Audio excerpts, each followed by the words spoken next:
चलिए आज शुरू हो जाए सेल साइकिल और सेल डिवीजन। ठीक है, सेल साइकिल और सेल डिवीजन। इधर देखिए, अब इधर नीचे ऊंचे नहीं, इधर सामने देखिए, इधर शुरू होगा सेल साइकिल सेल डिवीजन। पीछे इधर इधर सेल साइकिल सेल डिवीजन। कोई सेल डिवाइड करती है, कोई सेल डिवाइड करी, विभाजित हो रही है, एक कोशिका से दो कोशिका बदल रही है। तो विभाजन के पहले क्या होता है? तैयारी होती है। ठीक है बेटा, इधर देखो, विभाजन पहले क्या होती है? तैयारी होती है। कोई घर ही है, उसमें अगर देखे होंगे आप लोग अपने घर पे या अगल बगल पड़ोस में, कोई घर तुरंत, एक भाई है, दो भाई साथ रह रहे हैं, तुरंत अलग नहीं हो गए हैं, काफी लंबे समय बाद अलग होते हैं। ठीक है, ठीक, तो क्यों अलग हो रहे हैं?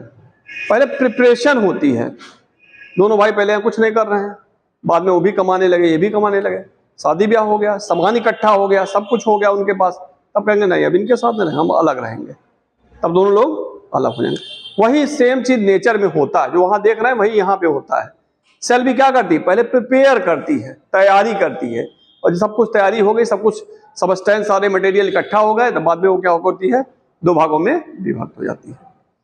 ठीक है, तो यहाँ दो चीज है, सेल साइकिल और सेल डिवीजन। तो सेल साइकिल में हम यही पढ़ेंगे, ठीक है ना। तो सबसे पहले हम शुरू करते हैं क्या? Cell cycle.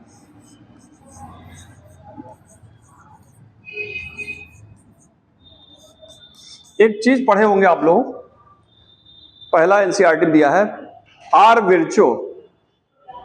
आर विर्चो कुछ बताए थे बेटा, बताओ क्या बताए थे? हाँ बेटा, हम इधर का नहीं पूछ रहे हैं, हम पहले पूछ रहे हैं। हाँ, साइंटिस्ट नाम तो है, क्या कहे थे वो, ये चाह रहे हैं ना। दूसरा चीज थोड़ा पूछेंगे, साइंटिस्ट तभी तो पूछेंगे। जिसको नहीं आता वो जल्दी भागते हैं क्लास छोड़ के। हाँ हाँ, याद नहीं आ रहा। चलो बेटा, और कोई? Are Virchow. हाँ, शुरुआत में जब किए थे, बीच में कहीं बताए थे इसको, आर विर्चो। चलो बेटा,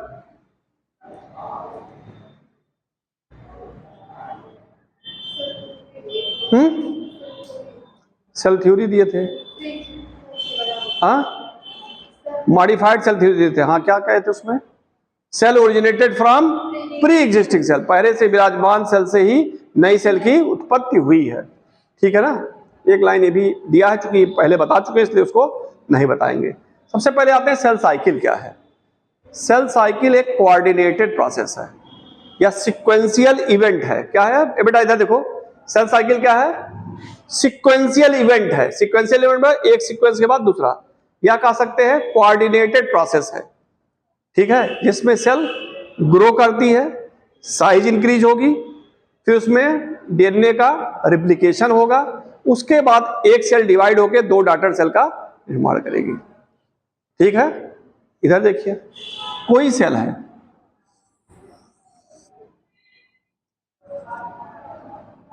उसमें क्या होता? पहले ग्रोथ होता है,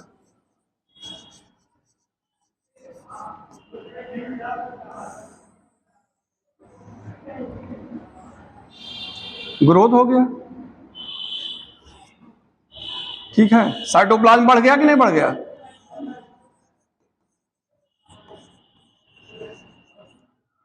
ठीक है, न्यूक्लियस में भी कुछ परिवर्तन हुआ थोड़ा, लेकिन साइटोप्लाज्म में ज्यादा हुआ। फिर क्या होगा? इनके डीएनए में क्या होगा? डिवीजन होगा।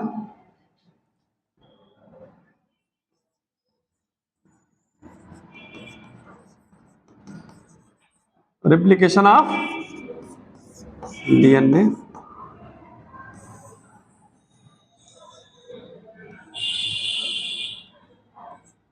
डीएनए की मात्रा भी बढ़ गई। एक डीएनए था, एक डीएनए से कितने बन गए? दो बन गए। डीएनए की मात्रा बढ़ गई। उसके बाद क्या होगा? सेल डिवाइड करेगी दो डॉटर सेल में। सेल किस में डिवाइड कर जाएगी? यहां हो जाएगा सेल डिवीजन। ठीक है, तो सेल साइकिल क्या है? सेल साइकिल एक सीक्वेंशियल इवेंट होता है। सेल साइकिल क्या होता है? Sequential event. सिक्वेंशियल देखिए इवेंट है, या कहते हैं कोऑर्डिनेटेड प्रोसेस। कोऑर्डिनेटेड मतलब एक कोऑर्डिनेशन में चलते हैं। एक सेल पहले सबसे पहले ग्रो करती है, उसका डीएनए का डुप्लीकेशन होता है या रिप्लीकेशन होता है। रिप्लीकेशन मतलब डीएनए टूटता है, एक डीएनए से दो डीएनए बनता है। उसके बाद वो सेल डिवाइड हो जाती है दो भागों में।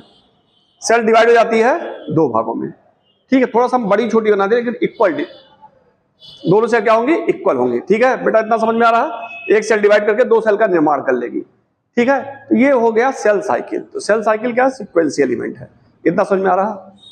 इतना समझ में आ रहा? चलिए इतना लिखिए पहले। अच्छा, सेल साइकिल जो होती है ये कंट्रोल में होती है, किसके? जीन के, ठीक है। जीन कंट्रोल करता है। एक बार क्वेश्चन भी पूछा गया है कि जीन कंट्रोल करता है कि नहीं करता है। दूसरा चीज वो क्या कहते हैं, साइटोप्लाज्मिक न्यूक्लियस और साइटोप्लाज्मिक रेशियो पे क्या प्रभाव पड़ रहा है, ये इंपॉर्टेंट है। बताइए, जब सेल ग्रो कर रही है और डिवाइड कर रही है तो न्यूक्लियस साइटोप्लाज्मिक रेशियो क्या प्रभाव पड़ रहा है? इधर देखिए, न्यूक्लियो साइटोप्लाज्मिक रेशियो क्या प्रभाव पड़ रहा है, इधर समझ लीजिए पहले। यहां तो थोड़ा सा बढ़ा लेकिन साइटोप्लाज्म ज्यादा बढ़ गया, ठीक है। न्यूक्लियो साइटोप्लाज्मिक रेशियो में साइटोप्लाज्म ज्यादा बढ़ गया, तो न्यूक्लियो साइटोप्लाज्मिक रेशियो यहां क्या हो जाएगा? डिक्रीज होगा कि नहीं होगा? डिक्रीज होगा कि इंक्रीज होगा? अरे भाई, साइटोप्लाज्म ज्यादा बढ़ा लेकिन उस अपेक्षा न्यूक्लियस कम बढ़ा, तो ये ज्यादा हो गया ये कम है, तो डिक्रीज होगा ना न्यूक्लियो साइटोप्लाज्मिक रेशियो। अगर रेशियो निकाला जाए डिक्रीज होगा ना। लेकिन यहां देखिए और आगे आ गए तो ये भी कुछ इंक्रीज किया लेकिन उसकी तुलना में यहां ज्यादा है, तो यहां भी क्या होगा? N/C डिक्रीज होगा। लेकिन यहां क्या हो रहा है? यहां क्या हो रहा है? फिर सेम हो गया इसी तरह, फिर सेम हो गया इसी तरह। तो कहा जाता है कि सेल साइकिल जो होती है, ठीक है, वो जेनेटिक मटेरियल को, ठीक है, क्या करती है? रीस्टोर करती है। जेनेटिक मटेरियल क्या कर रही है? रीस्टोर कर रही है। जितना यहां था उतना ही फिर आ गया। ये क्वेश्चन आया हुआ है, ठीक है ना। चलिए लिखिए, लिखिए। यहां देखिए दो था, यहां फिर एक एक हो गया ना। सेम आ गया पेरेंटल सेल की तरह कि नहीं आ गया? जेनेटिक मटेरियल क्या कर रही है? डीएनए को रीस्टोर कर रही है, जेनेटिक मटेरियल को रीस्टोर कर रही है। साइटोप्लाज्म भी सेम पेरेंट सेल के, डॉटर सेल में साइटोप्लाज्म कैसा होगा? पेरेंट सेल के समान ही, ठीक है ना। तो लिखिए, cell cycle is a sequential event. Cell cycle is a sequential event. Sequential event underline करिएगा, सीक्वेंस में, sequential event, ORR, ORR, coordinated event, COOR, coordinated event, sequential event, ORR, coordinated events, in which growth of cell,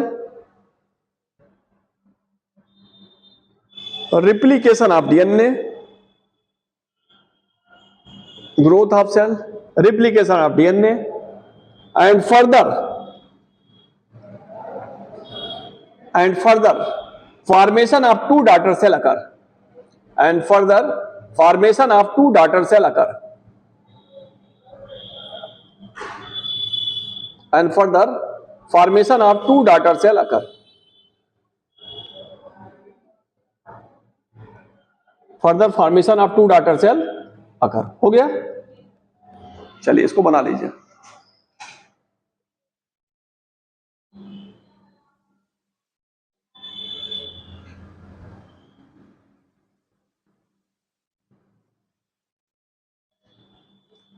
N/C ratio, इसको भी लिख दीजिएगा।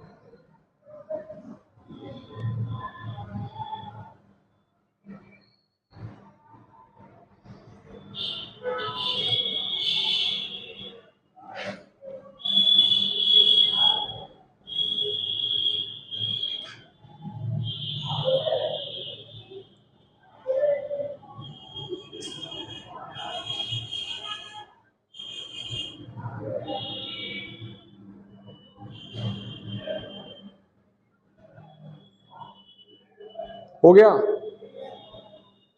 बन गया figure, जल्दी करिए, बन गया बेटा, चलिए हो गया तुम्हारा। अगला पॉइंट लिखिए, cell cycle is controlled by gene. Cell cycle is controlled by gene.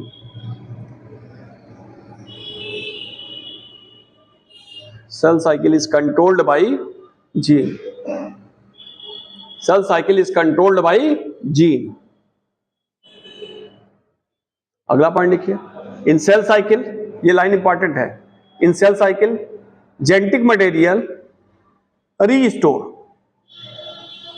In cell cycle genetic material restore.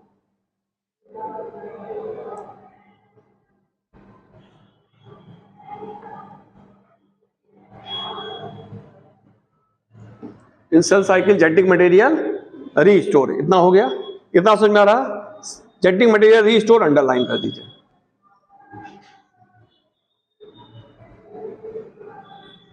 अगला पॉइंट लिखिए, cell cycle is divided into two phase. Cell cycle is divided into two phase.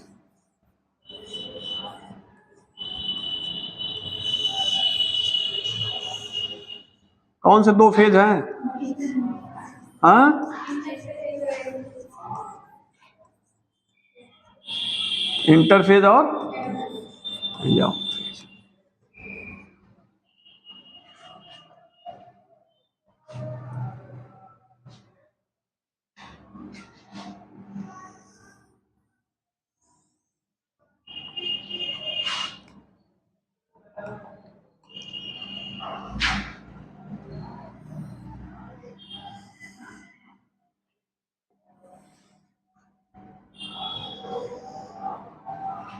ये कौन सा phase हो जाएगा? G1। ये कौन सा हो जाएगा? यस। ये कौन सा हो गया? G2। ये कौन सा फेज आ गया? यहां से लेकर यहां तक को क्या कहते हैं? इंटरफेज। ठीक है, G1 से लेकर G1 या G2 तक के फेज को क्या कहते हैं? इंटरफेज। और फिर आगे क्या है? यम फेज है। इतना समझ में आ रहा? यहां तक कोई दिक्कत नहीं ना?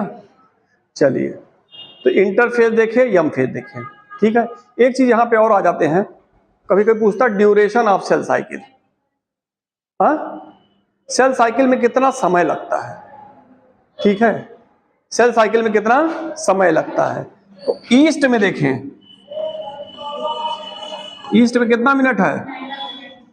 याद रखिएगा, पूछा गया है, ईस्ट में कितना मिनट लगता है सेल साइकिल कंप्लीट होने में? 90 मिनट। और ह्यूमन में कितना मिनट लगता है?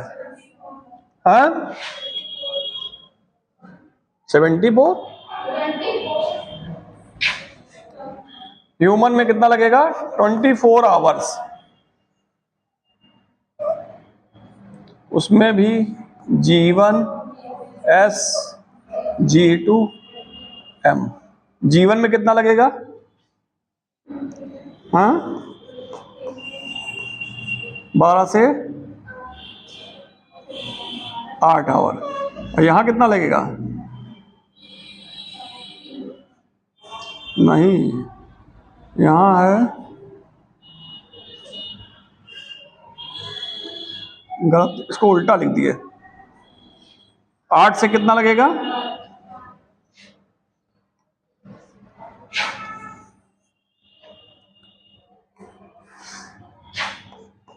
12 आवर। और यहां कितना लगेगा? 12 आवर का आधा कितना हो जाएगा? 6 आवर से 8 आवर। और यहां कितना हो जाएगा? राइट लिखते, रुकिए, ये 8 आवर से 12 आवर है। यहां क्या हो जाएगा? 12 का आधा कितना हो जाएगा? 6 से 8 आवर। और यहां कितना हो जाएगा? 8 का आधा 4 आवर। और यहां कितना हो जाएगा? 1 आवर। ठीक है, कितना समझ में आ रहा? याद करने का तरीका कभी कभी पूछ लेता है, ये हमेशा याद रखिएगा। 8 से 12 आवर, एक याद रखिएगा G1 वाले को। 12 का आधा 6, फिर यहाँ इधर इसका आधा करिएगा, 8 का आधा 4, और ये यम 1 आवर। ये कुल कहा जाता है इंटरफेज जो होता है, ये क्या है? इंटरफेज। यही तो इंटरफेज है। इंटरफेज में 23 आवर लगता है और इसमें यम फेज में 1 आवर। इतना समझ में आ रहा? इतना समझ में आ रहा? इंटरफेज में 23 आवर और यम फेज में कितना लगेगा? 1 आवर। इतना समझ में आ रहा? तो लिखिए इंटरफेज। इंटरफेज क्या होता है? कुछ इसमें होता है नहीं ना। इधर देखिए, इधर देखिए। इंटरफेज को प्रिपरेटरी फेज या रेस्टिंग फेज कहते हैं। प्रिपरेटरी फेज या रेस्टिंग फेज। इंटरफेज को रेस्टिंग फेज कहते हैं। क्यों? क्योंकि G1 या G2 में कोई डिवीजन नहीं होता है। यहाँ पे सेल तैयारी करती है डिवीजन के लिए, ठीक है? तो इसीलिए इसको रेस्टिंग फेज या प्रिपरेटरी फेज कहा जाता है। क्या कहा जाएगा इसको?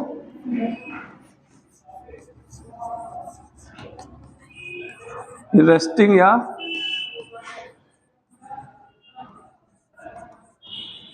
Preparatory phase. इंटरफेज, रेस्टिंग या प्रिपरेटरी फेज होता है। इसमें प्रिपरेशन होता है। दूसरा इंपॉर्टेंट चीज है, इंटरफेज को 3 सब फेज में बांटते हैं। कौन कौन से?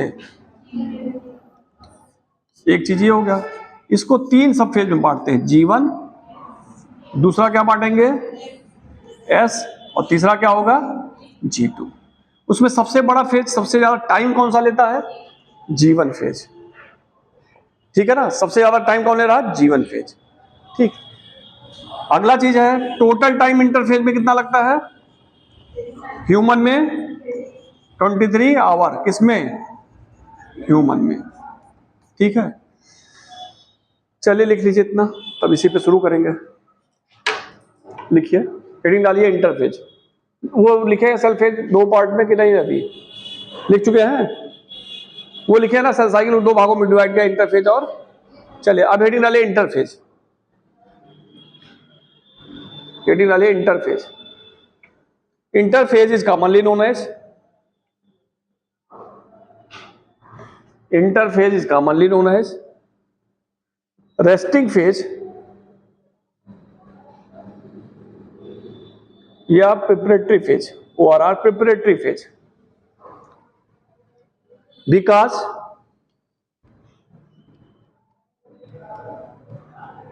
because for cell division preparation occurs in this phase.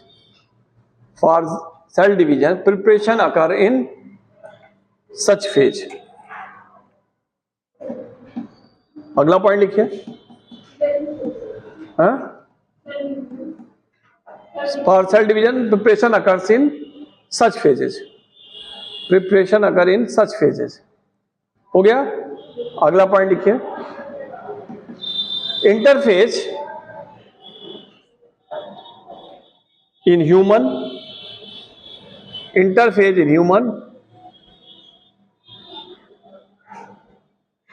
takes 23 hours. Takes 23 hours. अगला point, interphase further divided into 3 सबफेज। 3 सबफेज, G1 phase, S phase and G2 phase.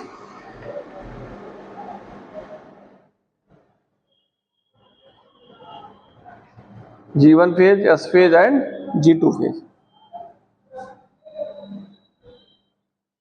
अगला पॉइंट लिखिए, duration for sale cycle in east is about 90 minutes.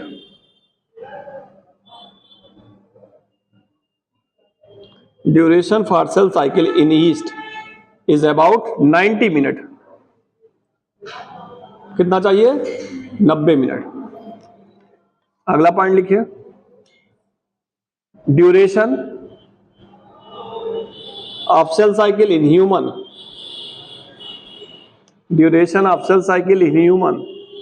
is about 24 hour. Is about 24 our.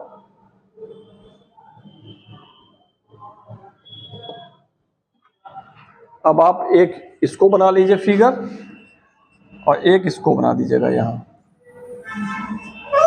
ये वाला।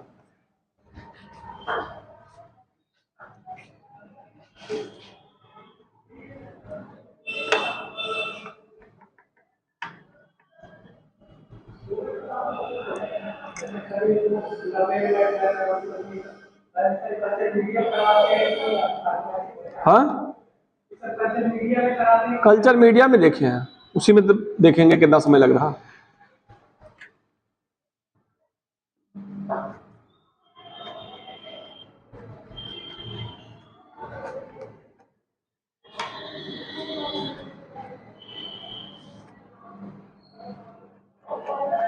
Cell cycle से question एक आता है और आसान है, कुछ सेट पॉइंट है वही पढ़ लीजिए, आ जाएगा, बहुत ज्यादा नहीं आता ना। कुछ कठिन लग रहा?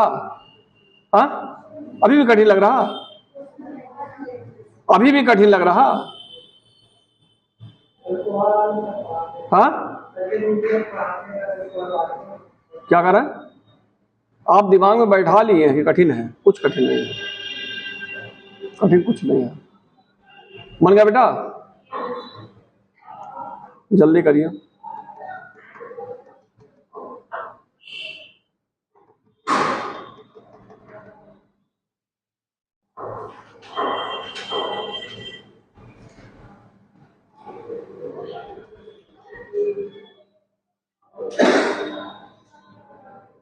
हो गया सबका? जल्दी करिए, जल्दी करिए।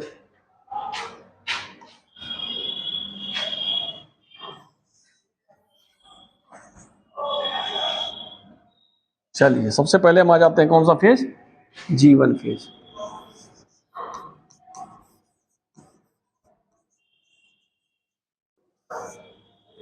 देखिए, जीवन फेज में पहला पॉइंट आप लोगों को क्या बताए हैं?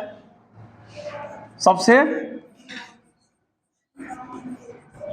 लॉन्गेस्ट फेज ऑफ किसका? इंटरफेज का। सबसे इंटरफेज का लंबा फेज कौन सा है? जीवन फेज। समझ लीजिए, पहले लिखिए ना, लिखिए ना बेटा, लिखो ना, यही जीवन फेज है। सबसे लंबा फेज कौन सा है? जीवन फेज। इधर देखिए पीछे, फिर नहीं तो कहेंगे कठिन है। इंटरफेज सबसे लंबा, इंटरफेज में सबसे लंबा कौन सा हो गया? जीवन फेज। चित्र में भी देखिए लगभग बनाए हैं, थोड़ा सा लंबा दिखाई पड़ रहा है, ठीक है। दूसरा, इस फेज में क्या होता है, ये इसके आगे है, आगे है ना, जीवन, यस, G2, फिर यम, फिर जीवन आ रहा, इसके आगे है। हा? इसका एक नाम हम कह सकते हैं पोस्ट माइटोटिक का, पोस्ट माइटोटिक कह सकते हैं कि नहीं कहते हैं? इधर बेटा, इधर, फिर नीचे, समझ नहीं पाओगी। जीवन है, यस है, G2, यम, फिर उसके बाद, तो माइटोटिक के बाद ही आ रहा ना, यम मतलब क्या? Mitotic phase. चूंकि माइटोटिक के बाद आ रहा है, इसलिए इसको क्या कह सकते हैं? जीवन को पोस्ट माइटोटिक फेज। और इसके आगे कौन है? Yes phase. यस फेज मतलब सिंथेटिक फेज, तो इसको क्या कह सकते हैं? प्री सिंथेटिक या पोस्ट माइटोटिक फेज। क्या कह सकते हैं इसको? पोस्ट माइटोटिक फेज, या क्या कह सकते हैं? Pre synthetic phase. पूछा जाता है ये भी कभी कभी। प्री सिंथेटिक मतलब सिंथेसिस के पहले है, पोस्ट माइटोटिक मतलब इसके बाद है। इतना कंफर्म हो गया।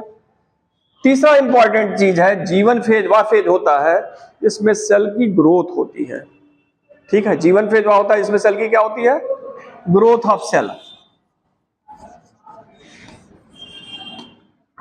ग्रोथ ऑफ सेल, ठीक है। जीवन मतलब, जी मतलब गैप होता है एक तरह से, ठीक है। ग्रोथ ऑफ सेल, तो जीवन में क्या होता है? ग्रोथ। और ग्रोथ करने के लिए क्या चाहिए? क्या चाहिए हमें ग्रोथ करने के लिए? सिंथेसिस ऑफ एंजाइम्स, यहां सिंथेसिस ऑफ एंजाइम होता है, यहां पे सिंथेसिस ऑफ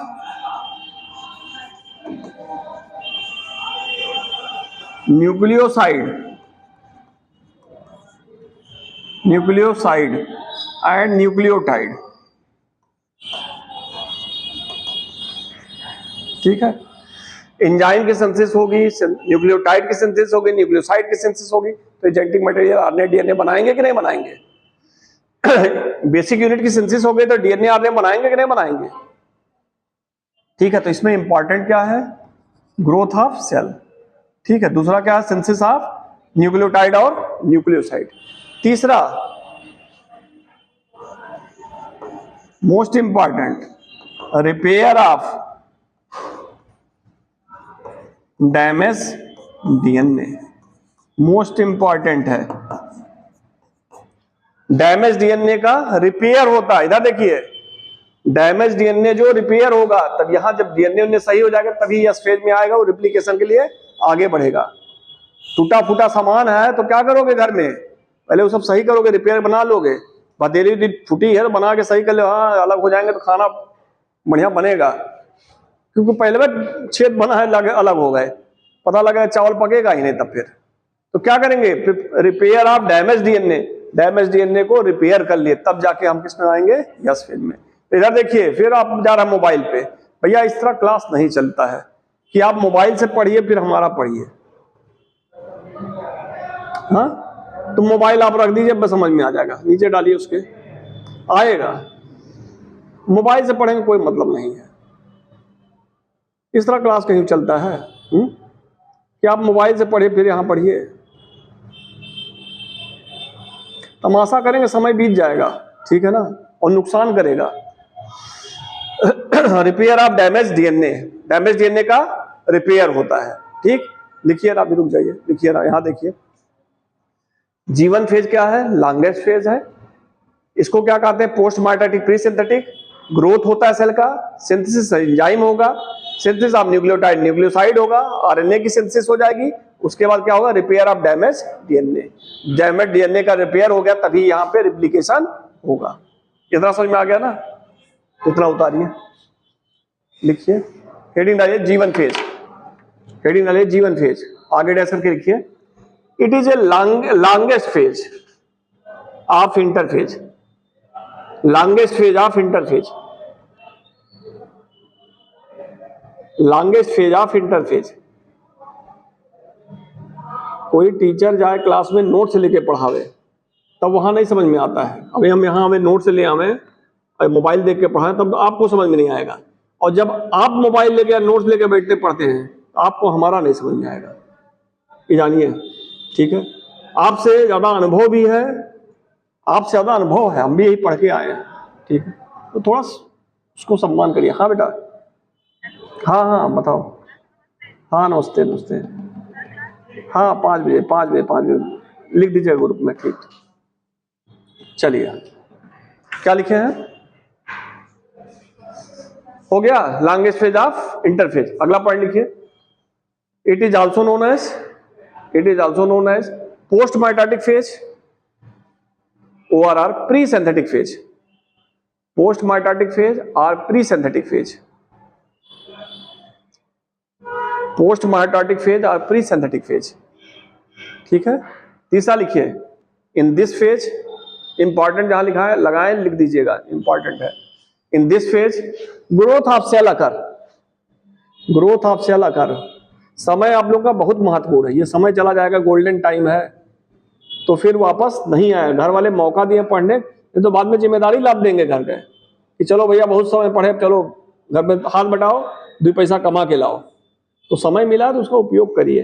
समय बेकार कर देंगे तो फिर लौटेगा नहीं। Growth of cell. तीसरा लिखिए। In G one phase synthesis of enzyme occur. Synthesis of enzyme occur.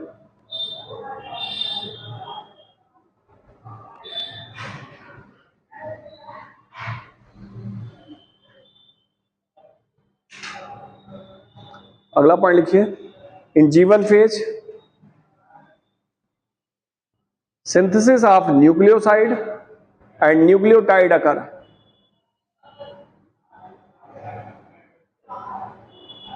Synthesis of nucleoside and nucleotide occur.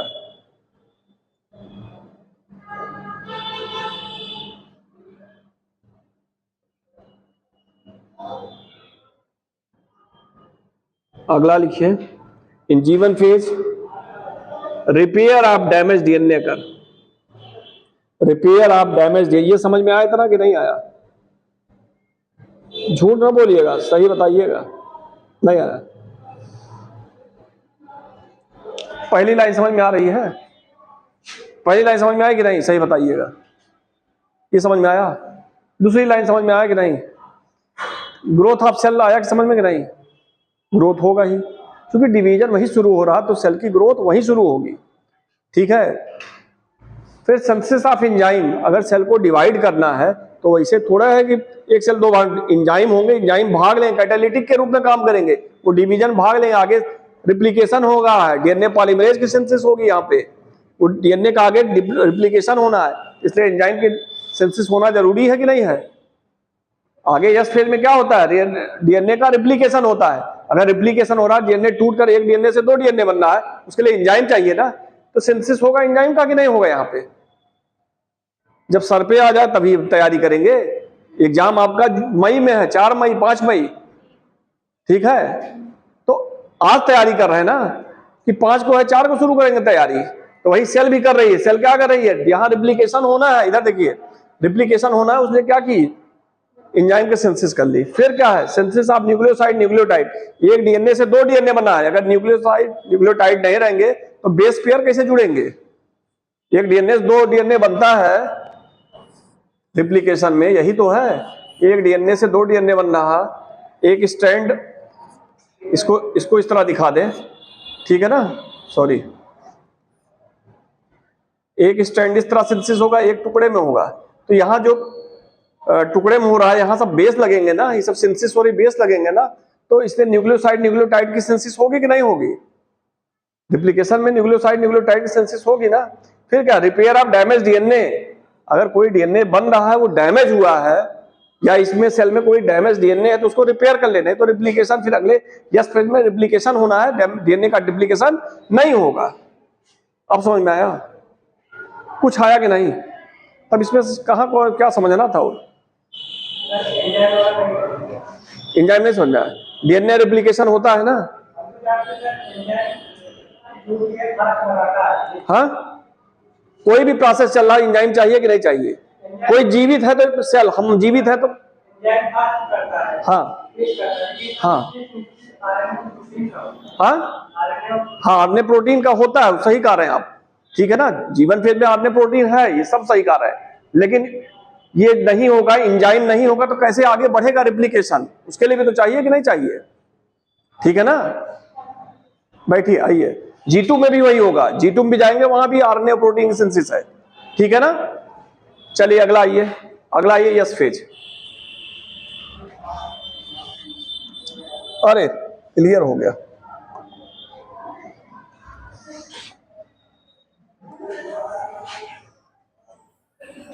इतना समझ में आ गया उन लोगों को? और लोग नहीं बता रहे हैं, समझ में आया कि नहीं? हाँ, अरे सॉरी, G2 का रहे हैं। हाँ, एक सेकंड रुकिए, एक सेकंड।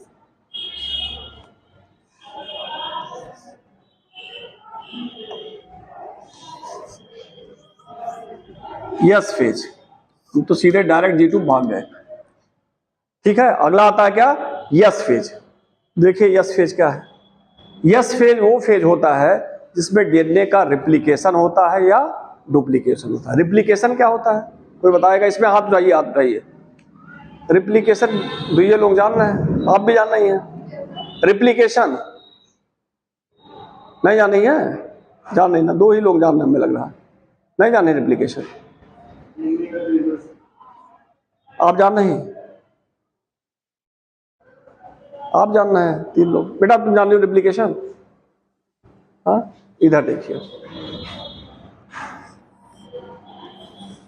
ये डीएनए है ना, डीएनए 2 भाग में डिवाइड होता है, एक स्ट्रैंड ये आ गया उसका, और एक नए स्ट्रैंड की सिंथेसिस हो जाती है।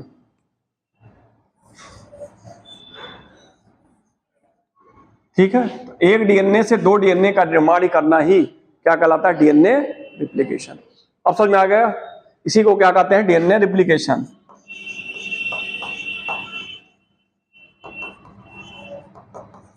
या इसी को कहते हैं डीएनए डुप्लीकेशन। डुप्लीकेशन क्यों कहते हैं? डबल हो जाती है, इसकी संख्या क्या हो जाती है? डबल। तो पूछा आता है यस फेज क्या है? यस फेज में डीएनए की संख्या दुगनी हो जाती है। ठीक है। दूसरा यहां पे सबसे इंपॉर्टेंट चीज है कि यस फेज में डीएनए का डुप्लीकेशन हो रहा है, एक डीएनए से दो डीएनए बन रहे हैं, तो आप न्यूक्लियोसोम का नाम सुने होंगे। न्यूक्लियोसोम सुने होंगे। न्यूक्लियोसोम में क्या होता है? ठीक है, कोर पार्टिकल होता है जिसको ऑक्टामर कहते हैं। क्या कहते हैं? ऑक्टामर। और इसी के ऊपर डीएनए रैप करता है। इसी के ऊपर डीएनए क्या करता है? रैपिंग होती। अरे, इसी के ऊपर डीएनए क्या होती है? रैप करता है। ठीक है ना। ये जो कोर पार्टिकल बना होता है, किसका बना होता है? हिस्टोन प्रोटीन का। किसका बना होता है? हिस्टोन प्रोटीन का। तो यहां पे पहला चीज है डीएनए का रिप्लिकेशन या डुप्लीकेशन होता है। इधर देखिए, इधर दूसरा इंपॉर्टेंट चीज है हिस्टोन प्रोटीन की सिंथेसिस होती है। किसी की सिंथेसिस होती है? Histone protein. ठीक है ना।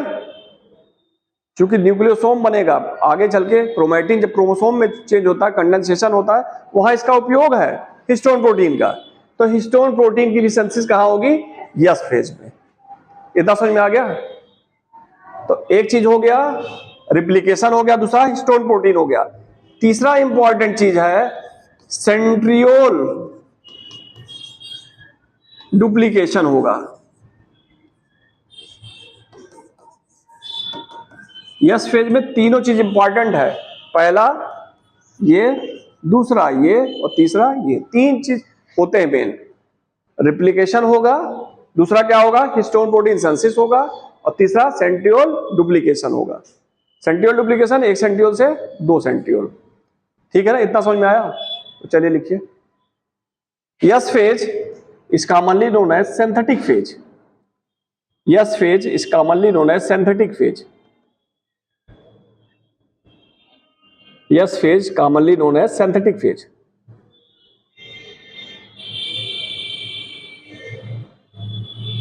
ये समझ में आया कुछ? Commonly known as synthetic phase. अगला पॉइंट लिखिए। In S phase DNA duplication ORR DNA replication occur. DNA duplication और डीएनए रिप्लिकेशन अकर।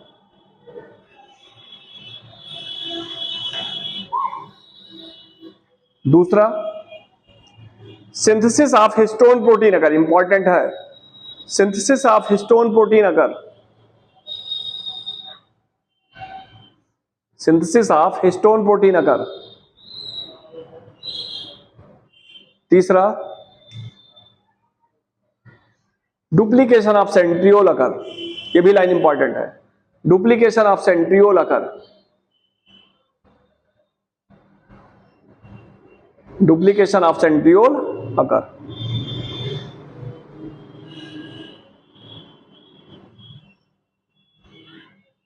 इतना हो गया? यहां तो कोई दिक्कत नहीं। चलिए अब आ जाइए तीसरा फेज। तीसरा फेज कौन सा होगा?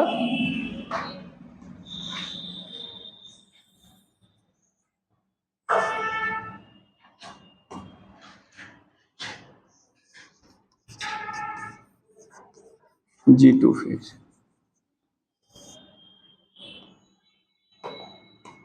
G2 फेज को हम इसके आगे है ना पोस्ट सिंथेटिक या प्री माइटोटिक कह सकते हैं कि नहीं?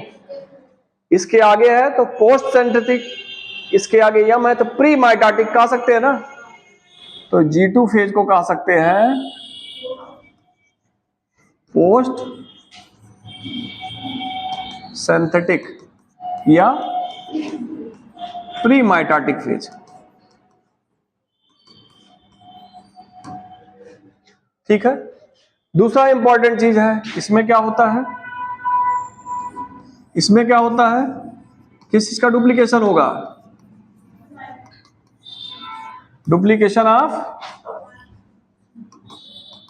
माइटोकॉन्ड्रिया। और किसका होगा? क्लोरोप्लास्ट। दो इंपॉर्टेंट फिनोमिना यही इसमें होती है, ठीक है। पोस्ट सिंथेटिक, इसको कहते हैं पोस्ट सिंथेटिक या प्रीमाइटोटिक स्टेज। इसमें डुप्लीकेशन होगा किसका, माइटोकॉन्ड्रिया और क्लोरोप्लास्ट का। इसके बाद आप जानते हैं G2 फेज के बाद आप किस में जाएंगे, यम फेज में। यम फेज में आता है प्रोफेज, मेटाफेज। प्रोफेज में स्पेंडल फाइबर का फॉर्मेशन शुरू हो जाता है, और स्पेंडल फाइबर बताए थे एक प्रोटीन से बनता है। उस प्रोटीन का नाम क्या बताए थे, हाँ बताइए। हाँ डुप्लीकेशन वहां भी एक वो भी छूटा है, ठीक है। Mitochondria, chloroplast, गाल्जी body. अब बताइए उसमें स्पेंडल फाइबर का निर्माण होता है। स्पेंडल फाइबर किस प्रोटीन का बना होता है, ट्यूबलिन। यहां पे होता है सिंथेसिस, ये भी बहुत इंपॉर्टेंट है। Synthesis of tubulin protein. चलिए लिख लीजिए,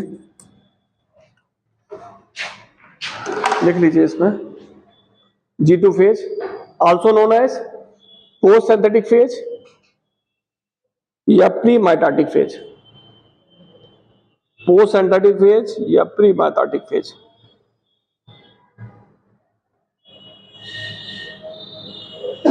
अगला पॉइंट लिखिए, duplication of mitochondria, Golgi body, chloroplast occur. Duplication of mitochondria, Golgi body, chloroplast अकर।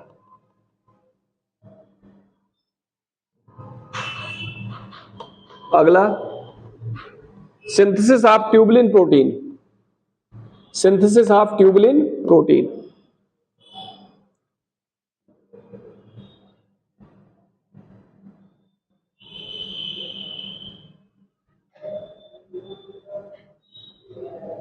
हो गया इतना,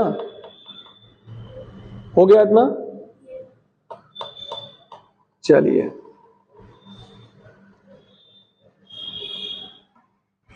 एक हेडिंग और डाल दीजिए यहां पे।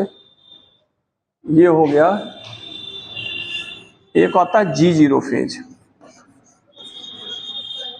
G0 फेज, ठीक है ना। उसको हम यहां दिखा सकते हैं, इस तरह बना दीजिएगा, यम के आगे और जीवन के शुरुआत में G0 फेज। G0 फेज क्या होता है, हाँ आप बताइए, आप जान रहे हैं G0 फेज क्या होता है। बेटा होता क्या है, कभी कभी सेल जो है, हाँ क्या बता रही, चलिए बताइए। हाँ कभी कभी सेल जो है जीवन फेज में ही रुक जाती है, इसकी डिवीजन जो है जीवन फेज में ही रुक जाता है। इधर देखिए, कोई इधर पीछे कोई सेल यम फेज से जीवन में, जैसे पूछता है कभी कभी G0 फेज, G0 हम लोग कह रहे हैं, इसको कहा था G0 फेज। G0 फेज कब शुरुआत होता है, एंड ऑफ यम फेज या स्टार्टिंग ऑफ जीवन phase. End of M phase या स्टार्टिंग ऑफ जीवन फेज में कौन पाया जाता है, G0 फेज। G0 फेज वो, G0 फेज वो फेज होता है इसमें सेल डिवाइड नहीं करती है। जैसे नर्व सेल, हार्ट की सेल, ये सब डिवाइड नहीं करती है। कार्डियक सेल जो है वो सब डिवाइड नहीं कर रही है, नर्व की सेल है वो डिवाइड नहीं करती है, तो वो किसमें है, G0 फेज में। ये सेल ऐसी होती है जो मेटाबॉलिकली एक्टिव होती है, लेकिन उसमें डिवीजन नहीं पाया जाता है। इतना समझ में आ रहा ना। तो G0 फेज या G0 फेज वो फेज होता है इसमें कोई सेल डिवाइड नहीं करती है, मेटाबॉलिकली एक्टिव होगी। इसमें क्या कहते हैं, कैटाबोलिज्म, मेटाबॉलिज्म सब कुछ चलेगा, सारे प्रिपरेशन सब कुछ होगा, लेकिन सेल डिवाइड नहीं करेगी। नर्व सेल्स, हार्ट की सेल्स, वो सब इसमें आएंगे G0 फेज। इसको क्यूसेंट फेज भी कहा जाता है। क्या कहा जाता है, क्यूसेंट फेज। इस पे भी क्वेश्चन आता है, चलिए लिखें G0 फेज, हेडिंग डाले G0 फेज, लिखिए G0 फेज को लिखिए। Also known as quiescent phase, also known as quiescent phase, also known as quiescent phase. अगला पॉइंट लिखिए, in this phase in this phase division of cell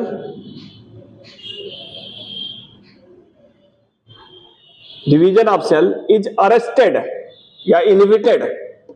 division of cell is inhibited. एक chemical होता है जो cell division को रोकता है. हाँ, कौन सा केमिकल है जो सेल डिवीजन को रोक देता है? क्या कौन सा है?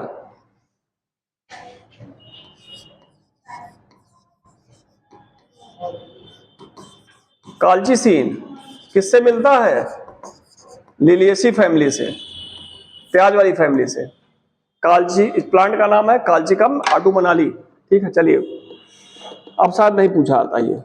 ठीक, पहले पूछा, पहले क्वेश्चन में है. ठीक है, चलिए लिखिए. अब क्या लिखे हैं? Also next question phase. अगला पॉइंट लिखिए. इन G0 फेज, इन G0 फेज वो लिख चुके हैं ना, डिवीजन अरेस्टेड. हाँ, और क्वेश्चन फेज भी लिख चुके हैं. अगला पॉइंट लिखिए. G0 phase occurs at the end of M phase. At the end of M phase, ORR starting of G1 phase. At the end of M phase, ORR starting of G1 phase.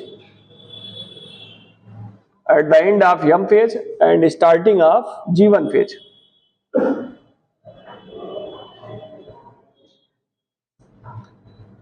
अगला point लिखिए. G0 phase is metabolically active.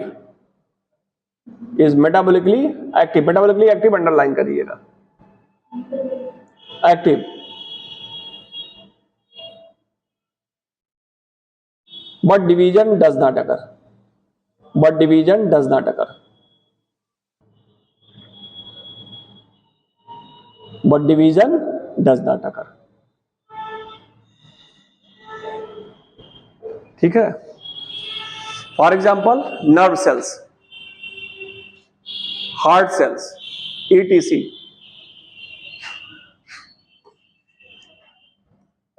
हाँ हाँ, अच्छा, ये delete करेंगे तो गायब हो जाएगा, आप लोग को नहीं मिलेगा. किस पे नहीं दिखाई पड़ेगा? इस पे भी गायब हो जाता है क्या? इस पे भी नहीं जाएगा?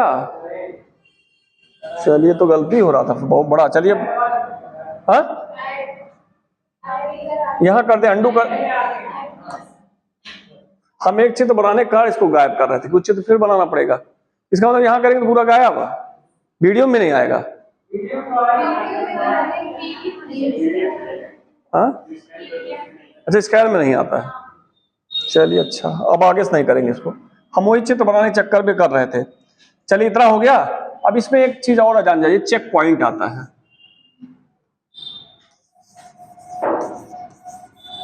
रीडिंग डालिए, check points.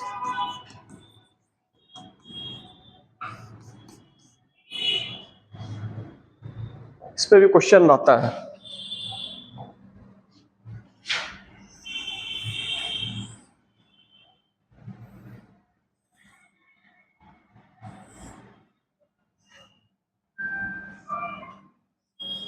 G1 phase, S phase, G2 phase, M phase.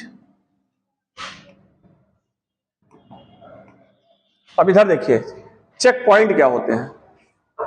Check point वो पॉइंट होते हैं जो चेक करते हैं. हाँ, चेक पॉइंट वो पॉइंट हो चेक करते हैं कि सेल आगे डिवीजन के लिए जो मटेरियल जा रहा है, एक फेज से दूसरे फेज में आ रहा है, तो वहां पे मटेरियल सब कुछ सिंथेसिस हो गया है, तैयार है सेल डिवाइड करने के लिए कि नहीं. अगर कोई गड़बड़ी है तो वहीं रोक देता है. ठीक है. जैसे एक चेक पॉइंट है G1 और किसके बीच? यस के बीच. ये क्या है? G1 और यस चेक पॉइंट. पहला चेक पॉइंट ये है, G1 और यस के बीच. ठीक है. ये चेक पॉइंट क्या चेक करता है? ये चेक पॉइंट ये चेक करता है कि जो डैमेज DNA था वो रिपेयर हुआ कि नहीं हुआ. ठीक है. इधर देखिए, पूछा आता है ये पीछे पीछे. इधर देखिए, G1S चेक पॉइंट वो चेक पॉइंट होता है जो पहले ये पता लगाता है कि यहां पे जो डैमेज डीएनए था वो रिपेयर हुआ कि नहीं हुआ। ठीक है। दूसरा चेक पॉइंट कहां आता है? G2 और यम के बीच।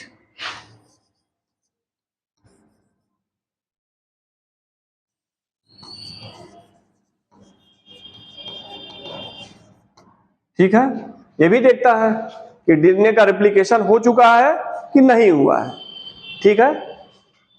और G2 और यस और G2 के बीच कोई भी चेक पॉइंट यहां नहीं होता। और तीसरा चेक पॉइंट यहां पाया जाता है, वो किसके बीच पाया जाता है? मेटाफेज और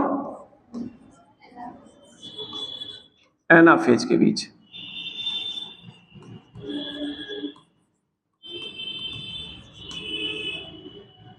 तीन चेक पॉइंट पाए जाते हैं, तो लिख लीजिए there are mainly 3 checkpoint. There are mainly 3 checkpoint. पहला लिखिए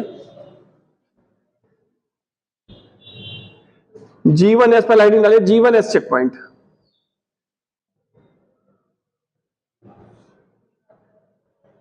G1S चेक पॉइंट।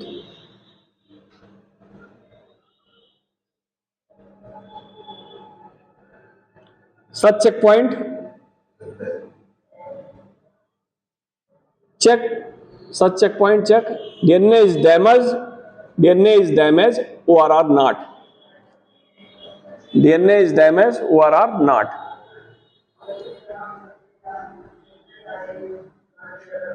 अगला पॉइंट लिखिए yes G2 phase, yes dash करके G2, यस G2 फेज, इस तरह लिखिएगा, इस तरह yes G2 phase have no checkpoint, yes G2 phase have no checkpoint।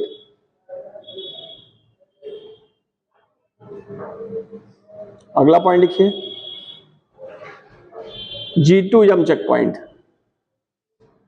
Number 2 कर दीजिए G2 M checkpoint.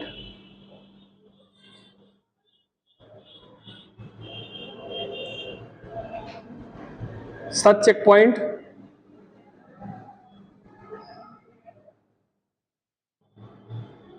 check replication of DNA occur or not, replication of DNA occur or not।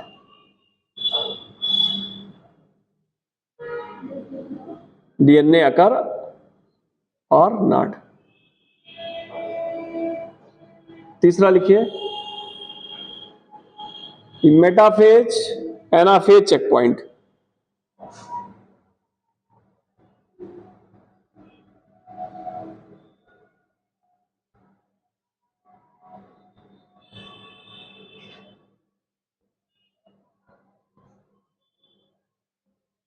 Such checkpoint found in mitosis,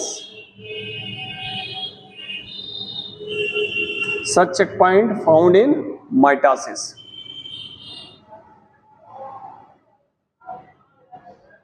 ये G1 हो गया, yes हो गया, G2 हो गया। यहां तक कोई दिक्कत बेटा? यहां तक कहीं कोई दिक्कत लग रहा है? इतना समझ में आ रहा? वो आ गया तो यम फेज। अगला हेडिंग करिए यम फेज। ये फिगर बनाए हैं, बना लीजिए।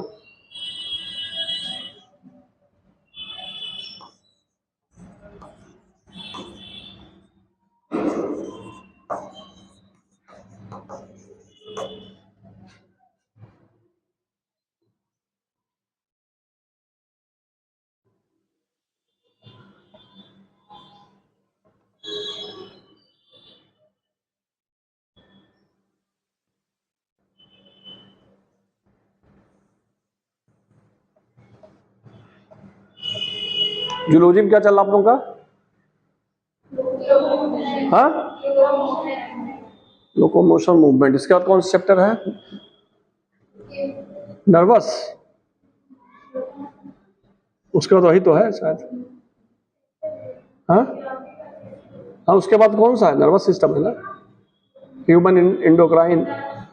नर्व्स होगा, इंडोक्राइन होगा, न्यूरल कंट्रोल, उसका इंडोक्राइन होगा।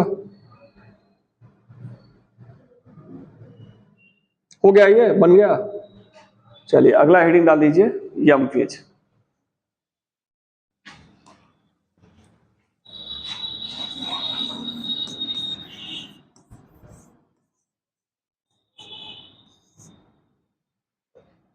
यम फेज, इधर देखिए, यम फेज क्या होता है? यम फेज को हम कहते हैं क्या? Mitotic phase. ये क्या है? Mitotic phase.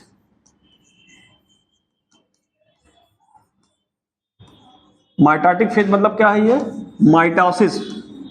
कौन सा प्रोसेस होता है? माइटोसिस। ठीक है, माइटोटिक फेज में कौन सा होगा प्रोसेस? माइटोसिस।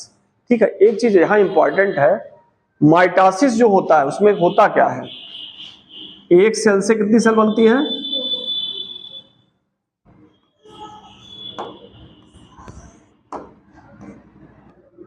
अगर यहां 2n बराबर 14 है तो यहां भी क्या होगा? 2n बराबर 14, 2n बराबर 14।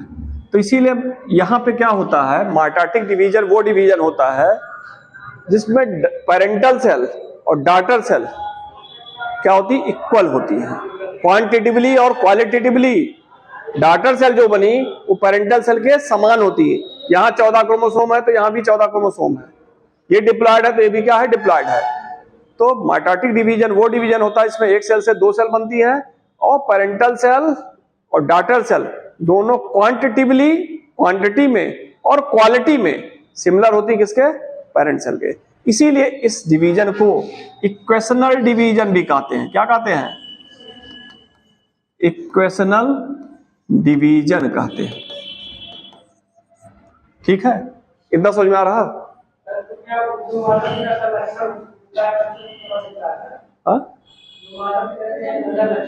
अभी रुकिए, अभी आ रहा, अभी भी आएगा, अभी रुकिए, बैठिए बैठिए बैठिए। सोमैटिक सेल में हो रहा, ठीक है ना, अभी वो आएगा। इसमें बताएंगे आगे, एनसीईआरटी एक लाइन लिखती है इसमें। एनसीईआरटी ये कहती है कि माइटोसिस जो होता है एनिमल सेल में, ठीक है, सिर्फ डिप्लॉयड में होगा, हैप्लॉयड में नहीं होगा, लेकिन प्लांट सेल में डिप्लॉयड हैप्लॉयड दोनों में होगा। ठीक है, तो एक पॉइंट ये भी लिखना है। चलिए लिखिए, चलिए लिखिए इसमें M phase. M phase is also known as mitotic phase. Mitotic phase, bracket में लिखिए माइटोसिस। अगला पॉइंट लिखिए, mitotic phase are those phase, mitotic phase are those phase in which one parental cell divided into two daughter cell. One parental cell is divided into two daughter cell. Divided into two daughter cell. One parental cell is divided into two daughter cell. अगला point लिखिए, daughter cell। अगला point लिखिए, daughter cell qualitatively, daughter cell qualitatively, quality से qualitatively and quantitatively, qualitatively and quantitatively, underline करिएगा, qualitatively and quantitatively similar to, qualitatively and quantitatively similar to parental cell, similar to parental cell.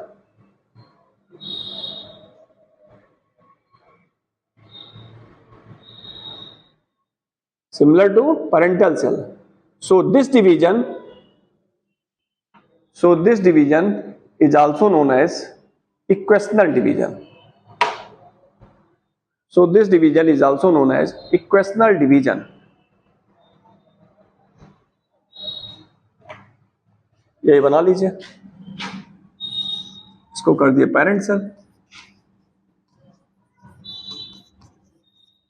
इसको कर दीजिए दोनों daughter cell. बस एक figure बना ली, हो गया।